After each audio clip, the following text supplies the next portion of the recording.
Bueno, como venimos haciendo últimamente, en un momento tan crítico como el que estamos viviendo, el momento sociopolítico crítico, estamos recabando la opinión de gente que está involucrada, digamos, de alguna manera en el proceso político de este momento.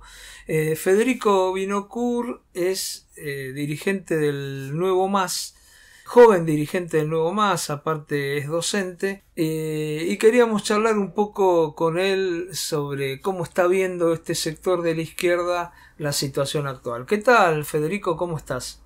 Hola, ¿cómo estás? Bueno, queríamos saber cómo estás viendo vos como militante político, social, aparte docente, la situación en estos momentos en la ciudad de Buenos Aires y a nivel general. Bueno, en estos momentos estamos viendo con bastante preocupación, sobre todo en torno a la situación a la que está yendo el país, porque hay una crisis social muy grande, hay una crisis económica que se está traduciendo como una gran crisis social a esta altura, y en ese sentido vemos con preocupación el rumbo que está tomando el gobierno, sobre todo en torno al acuerdo que está llevando adelante con el Fondo Monetario Internacional y el presupuesto que aprobó la semana pasada en torno a eso, donde entendemos que está continuando un rumbo económico que inició el macrismo y que ata al país a la tutela del FMI por muchísimo tiempo. Entonces, desde ese punto de vista, es una situación muy preocupante en el medio de esta crisis, donde pareciera que el rumbo es que de vuelta los platos rotos de la crisis la paguen las y los trabajadores. Federico, un Sí, tema que nosotros venimos tratando desde hace un tiempo y que me parece que eh, no está tomado por las organizaciones, sobre todo por aquellas organizaciones donde por ahí están manejadas por la juventud y piensan que no es un tema fundamental. Es el tema de los jubilados, ¿no? ¿Tienen en claro estas organizaciones? Porque no veo sacar documentos por los ajustes que hay con los jubilados, por cómo en enero les bajaron lo que iban a cobrar por la fórmula anterior y se le sacaron esos aumentos y dieron otros más bajos por decreto. ¿Qué es lo que está pasando con que no se toma esto en cuenta? Que no hay movilización, que no pasa nada.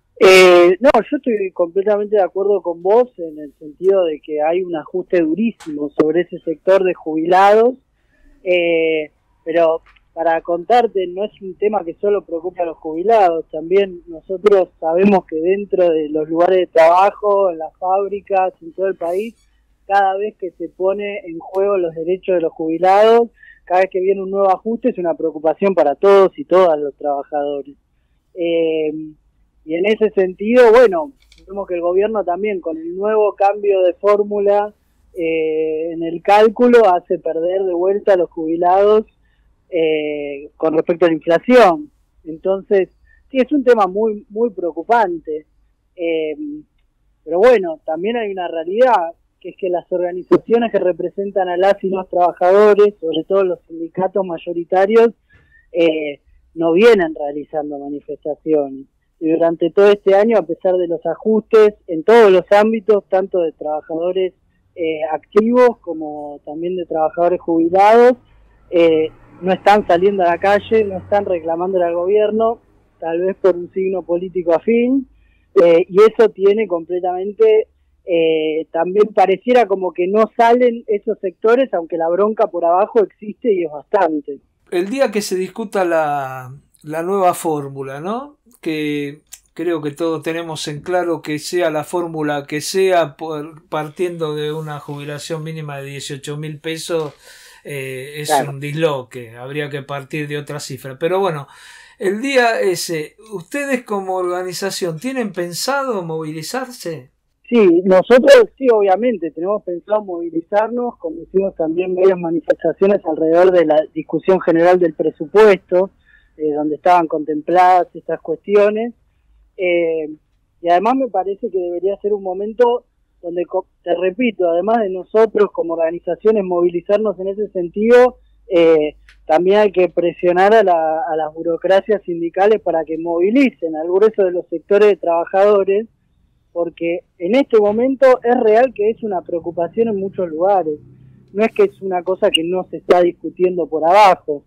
En realidad son también estas direcciones las que no están escuchando a las y los trabajadores que tienen una preocupación por ese reclamo. Te lo digo también por el hecho de que tal vez aparecieron solamente en algunos momentos, como en el Día de la Lealtad Peronista y demás, aparecieron movilizándose, pero en el resto del año no se vio absolutamente nada. Entonces, desde ese punto de vista, consideramos que es muy preocupante. Federico, vos sos docente, ¿no? Sí. ¿Cómo ves la situación de los docentes hoy acá en la ciudad de Buenos Aires? Bueno, la situación de los docentes es realmente preocupante, sobre todo con los dichos que tuvo ayer Soledad Acuña alrededor de la profesión y los que la llevamos adelante, donde después de un año donde hubo realmente un fracaso educativo por parte del gobierno de la ciudad, donde no llegaron, abandonaron completamente la educación al principio de la pandemia, para después embanderarse en ella con un reclamo junto con la derecha, digamos, contraponiendo educación y salud como si fuera una cosa contrapuesta. Y en este momento aparecen echándole la culpa a los docentes, que son justamente, somos el sector que estuvo trabajando sin parar durante este momento, como cuentan muchos, yendo a buscar a los chicos a la casa para poder llevarles la tarea, abriendo las escuelas para repartir bolsones de comida y un montón de cuestiones. Justamente las y los docentes que estuvieron trabajando durante toda la pandemia, el gobierno pareciera decir que tiene la culpa del fracaso en la educación. Bueno, eso sin sumarle un montón de otros reclamos que hay en el gremio docente, desde mismo que en ningún momento se consulta a las y los docentes sobre cómo van a ser los protocolos de seguridad, cómo van a ser las nuevas aperturas de las escuelas. Entonces, desde ese punto de vista, la situación de los docentes se ve bastante bronca, mucha preocupación, y un sentimiento de que el gobierno de la ciudad primero te abandona completamente, después miente en los medios y después te echa la culpa de la situación.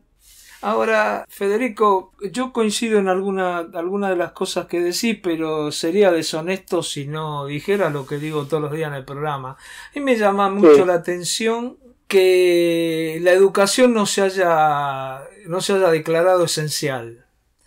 Me llama mucho la atención, y en esto, por eso creo que no coincido con vos, que en todos los países del mundo, no se suspendió la educación. Y con pandemia, con más problemas que acá, no se suspendió. ¿A vos realmente no crees que la educación es esencial, como venía diciendo? Digo, al margen de que debería hacerse con todos los protocolos, porque yo sé el esfuerzo que hicieron ustedes más, conozco cantidad de docentes, todo lo que han hecho el esfuerzo, pero no sirvió, ese esfuerzo no sirvió, porque lo presencial es lo presencial. Eso ustedes creo que lo saben bien, ¿no?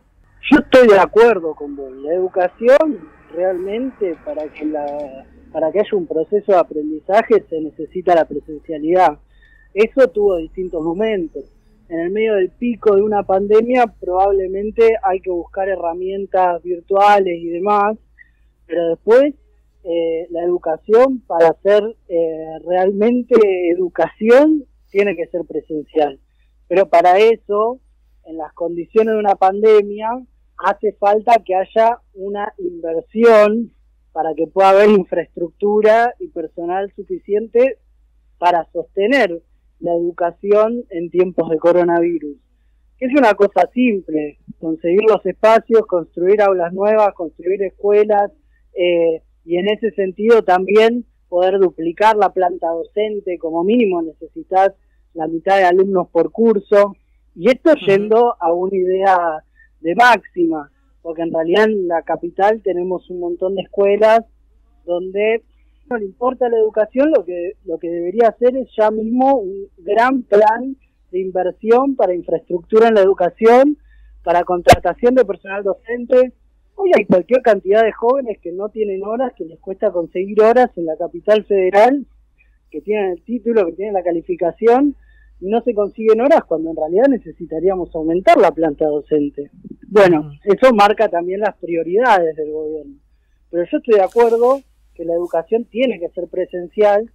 Obviamente, ante un rebrote muy grande, probablemente haya periodos donde haya que recluirse o volver a algunas instancias virtuales, pero de ninguna manera la virtualidad reemplaza la educación presencial. En ese sentido hace falta modificar la estructura del sistema educativo, en un sentido material también, por eso hablo de inversión, aulas, baños, personal, y también que se implementen comités de seguridad e higiene que estén integrados por la propia comunidad educativa, que en Capital estuvo muy activa porque en todas las escuelas se sacaron pronunciamientos para explicar por qué estaban o no a favor de la vuelta a las clases. En general estaban en contra, donde participaron docentes, estudiantes, padres de las escuelas. Yo trabajo en el nivel primario. Obviamente hay un límite muy grande a la educación en la virtualidad. Tener un chico de 7 años del otro lado de una pantalla es difícil terminar de transmitirle los conocimientos que tiene que tener en esa etapa de su vida, y ansiamos muchísimo la vuelta a la presencialidad.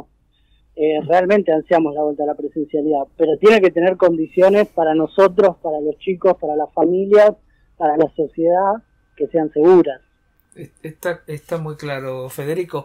Bueno, yo te agradezco mucho por esta comunicación, y seguiremos en contacto. ¿Querés agregar algo que por ahí te faltó agregar?